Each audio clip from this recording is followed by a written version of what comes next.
किसी भाई साहब ने 2 सवाल पूछे हैं और बहुत आग्रह किया है कि इस पर मैं बोलूँ। एक सवाल उनका ये है कि इंसान तो इंसान है, सब एक ही जैसे हैं। अगर उनको एक जैसा माहौल मिले, एक जैसी शिक्षा मिले, तो उनको बिल्कुल एक जैसे हो जाना चाहिए। जैसे एक ही परिवार में मान लीजिए 2 बच्चे हैं, उनको एक जैसा परिवेश दिया जाए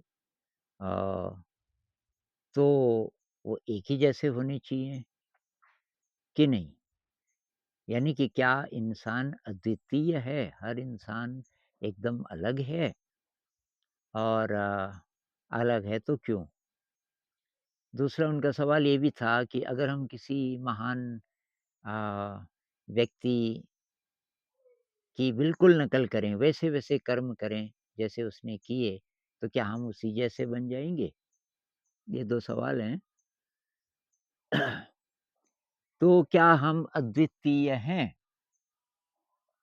तो भई फ़िज़िकली तो हम अद्वितीय हैं, तभी तो ये ना अंगूठी का निशान और आजकल वो आँखों की तस्वीरें लेते हैं, ये जो पहचान पत्र बनता है, वो इसी आधार पे है कि हमारा शरीर भी एकदम अलग है। जैसे अंगूठी का निशान हर एक का अलग है, हाथ की रेखाएँ अलग हैं।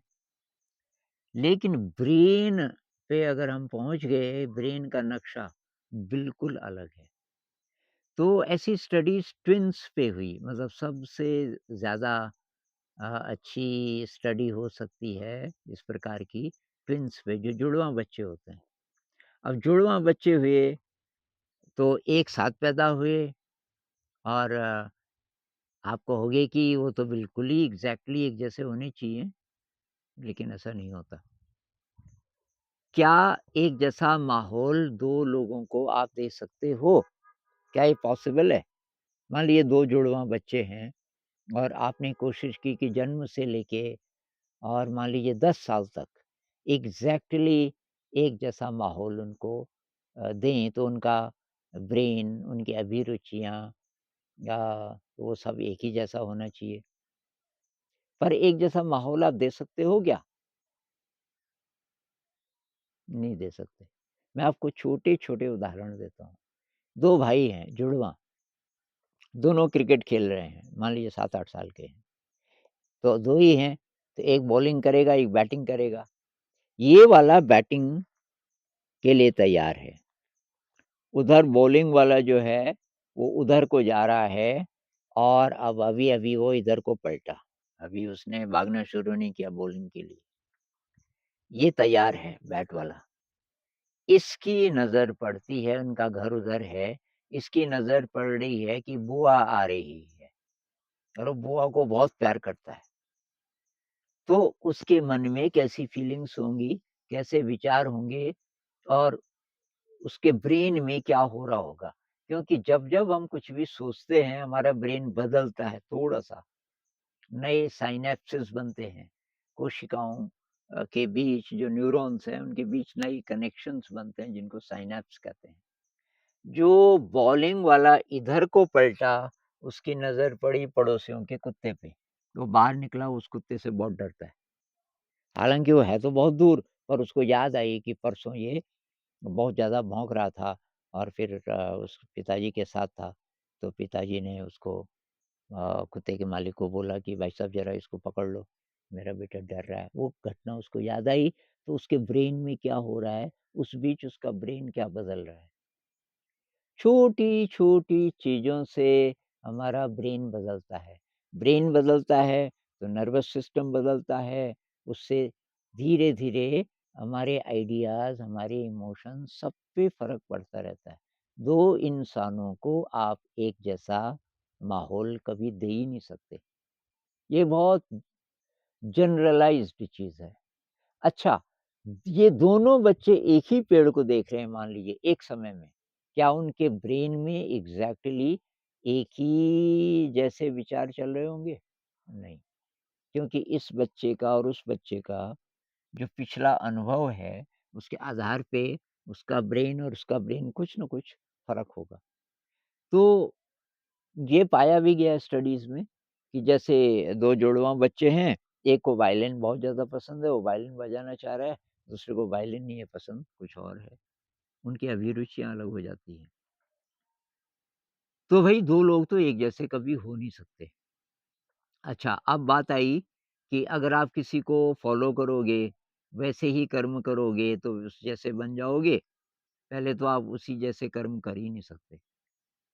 मान लीजिए कि आप गांधी जी जैसा बनना चाहते हो, तो गांधी जी वाली परिस्थितियाँ कहाँ से लाओगे अब आप?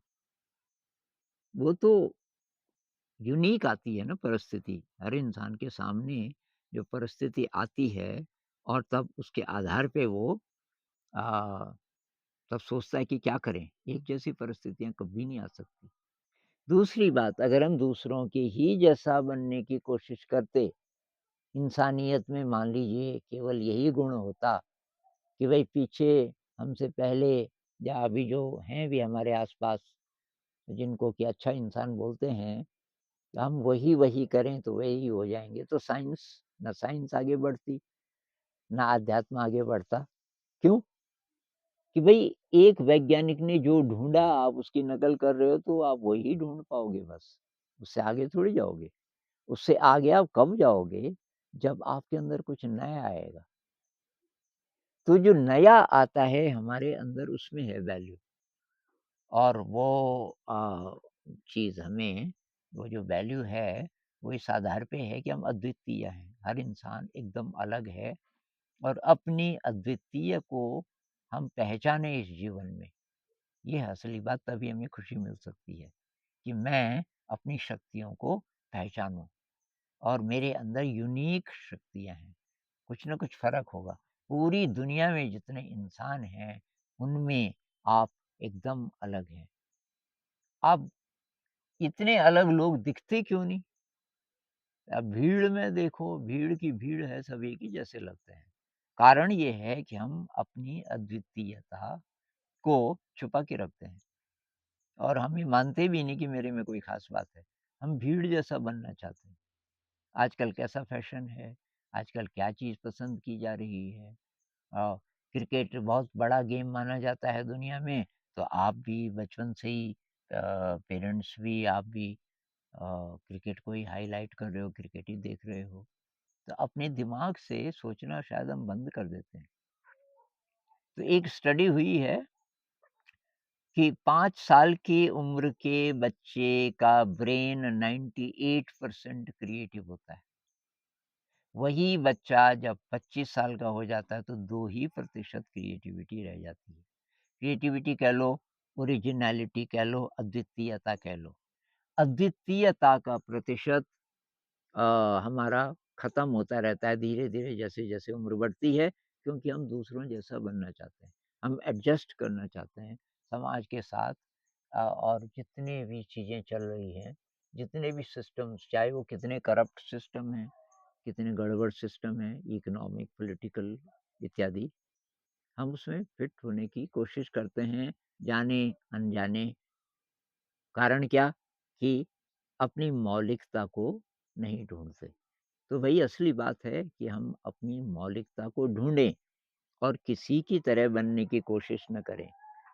जिस कहीं-कहीं अच्छी चीज़ें अगर नज़र आती हैं, उनको हम अपने जीवन में उतारें, लेकिन अपनी छुपी हुई प्रतिभाओं को, अपनी ओरिजिनैलिटी को पहचानें और क्रिएटिव होने से डरें नहीं।